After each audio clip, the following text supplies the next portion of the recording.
కేంద్ర ప్రభుత్వం అదేవిధంగా గౌరవ సుప్రీంకోర్టు వారి ఇన్స్ట్రక్షన్స్ మేరకు ఈకేవైసీ తప్పనిసరి అనే కోణంలో రాష్ట్ర వ్యాప్తంగా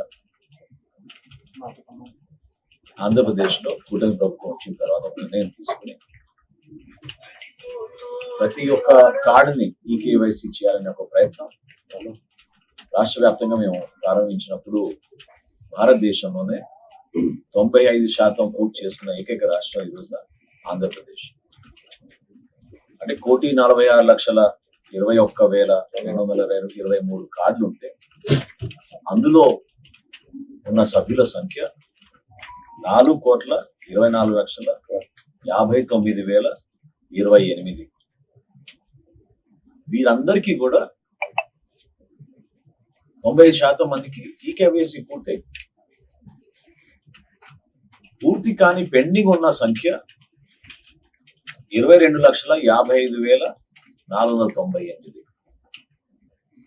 ఈ 22 లక్షల్లోనే ఎక్కువ మంది ఇప్పుడు వచ్చి మనం ఈ సర్వీసెస్ ఎనేబుల్ చేసిన తర్వాత వాళ్ళందరూ కూడా కొత్తగా అప్లికేషన్స్ గ్రామ సచివాలయం, వార్డు సచివాలయంలో మే 7వ తారీఖు నుంచి ఇస్తా ఉన్నారు.